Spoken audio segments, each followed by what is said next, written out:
So one of the most important things that you can do to improve your playing as a jazz guitarist is working on fundamentals. You probably know that, you've heard a lot of people talk about that, but what does it actually mean? Usually what comes to mind is working on scales, working on arpeggios, and we'll find a bunch of exercises for that. A ton of different scales we can learn, a bunch of different arpeggios, different ways of playing through them, different patterns. What really gets confusing here though is that a lot of the patterns that we see advertised to practice don't actually translate into actual jazz language. So what I wanted to do here, and what I've done with a bunch of different patterns, is identify the 31 essential jazz patterns. These are patterns that are foundational to create jazz language. So it means that we're working on things that aren't quite full musical ideas. They're not licks or melodies, but they're the ingredients that create different melodies or solos. And so if we can work on this, we can implement some of that and see the building blocks of improvisation. And we're going to look at scales and arpeggios, but in some very specific ways. And we're going to look at a few other types of what I call essential patterns. We're going to do 5 today. I break down all 31 in this upcoming course that I have, and you can check that out in the details below. It's in Chase's Guitar Academy. If you sign up at any level, you'll have access to that, and it's launching in July, so it'll be out when you see this video pretty much. So let's dive into this first one. So let's assume we know some of our scales, and we'll do this. The first pattern we'll take a look at is what I call ascending thirds and descending thirds. A lot of times when we see these scale patterns, we'll see just like an ascending portion or a descending. Like, let's do it for C minor. This kind of thing.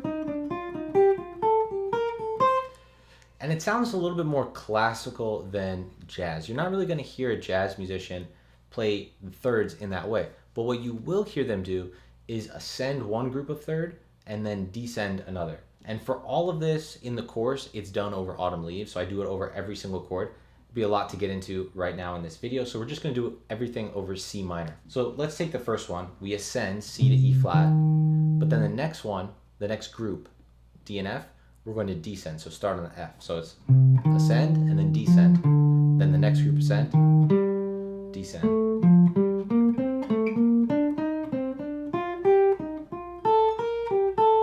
And you can do it in whatever position until you run out of room. So that's the first one, ascending and descending thirds. When you do this, again, make sure to visualize your chord, C minor, for this position. So this next one I want to look at is a scale pattern, and this is a 1, 2, 3, 5 pattern. So we're taking the first, second, third, and fifth notes from the scale we're working on and playing through that. So 1, 2, 3, 5.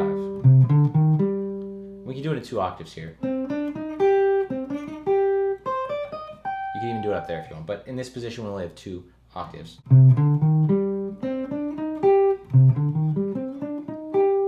You would do this over each of the chords in autumn leaves. So if we were going to the next one, F7, we go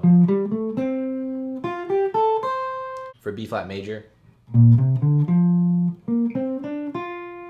and so on and so forth. So that's the 1, 2, 3, 5 pattern. And this is one that we actually see a lot in jazz language. So it's almost more important to practice the scales in this way, where you're actually playing through it in a way that will get used in improvising, instead of just running up and down the scale, ascending and descending, and thinking that that's going to help you in your improvising. It'll do something. You'll be able to visualize some of the notes a little better, but it's not going to help you hear any sort of melodies, whereas the 1, 2, 3, 5 does actually help you hear, like, you can start to come up with ideas off that.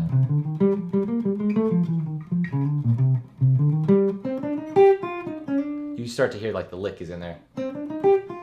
So that's the 1, 2, 3, 5 pattern. The next fundamental pattern that I want to look at is a 2-note enclosure, and this one is below and then above. So we're going to enclose, we're going to target each of the chord tones in C minor 7, starting below it and then above it.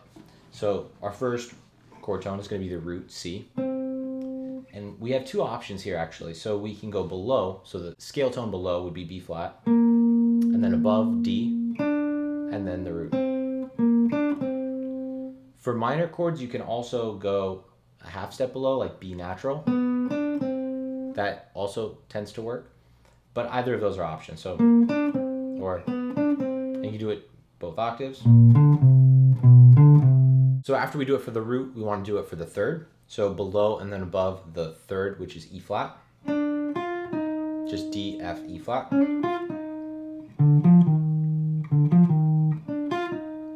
And hopefully you can see how we're working on these fundamental mechanics of improvising through just getting around certain chord tones. Very basic stuff, but if you can't play through this, then you can start to see why you might have some issues in improvising, because you're actually not able to target these notes, these important notes, in a very easy way. So that's the third. Then we have the fifth.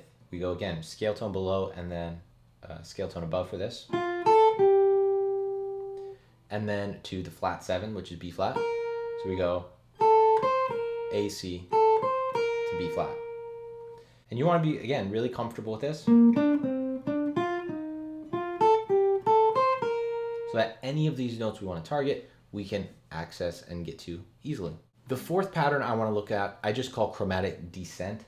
And this is basically where you start on a target note. So let's say C again, and we descend half steps chromatically, so 2. And then we go back to the starting note. So it's a 4-note pattern. Generally, when we play this, you'd resolve there, but you don't necessarily have to, so I'm leaving it without a resolution. It's just starting on each target note, descending chromatically twice, going back to the first note. So, and then third, fifth, and then the flat 7th. From there, you would play a bunch of different things. You can play arpeggios and all kinds of things.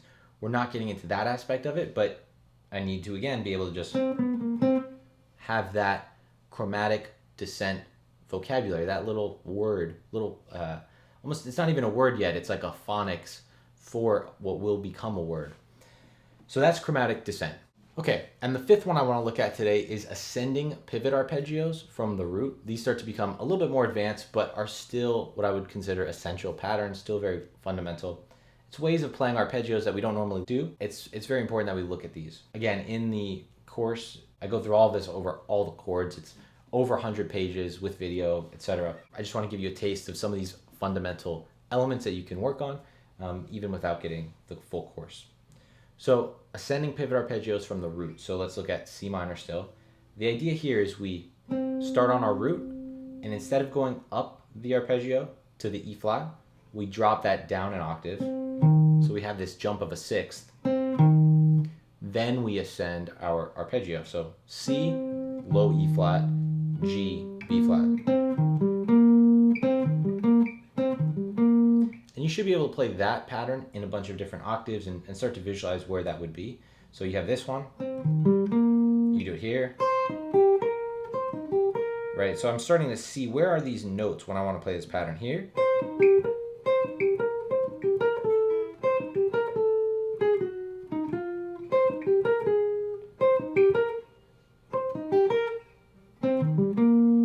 Each of these have a different feel to them. Even on the same, like one string apart.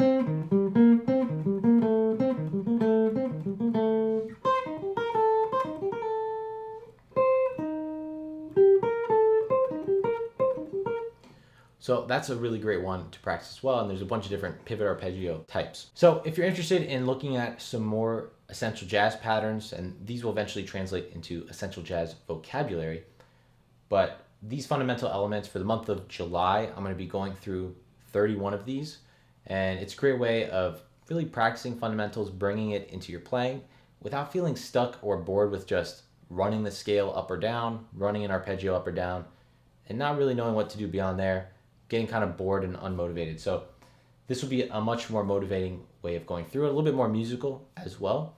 And there's definitely going to be some patterns in here that you're not used to seeing, but that happen a lot in actual jazz solos. So anyways, you can check it out in the links below, and thanks for tuning in. Leave me a comment and hit the like button if you feel so inclined. I like hearing from you guys, so thanks.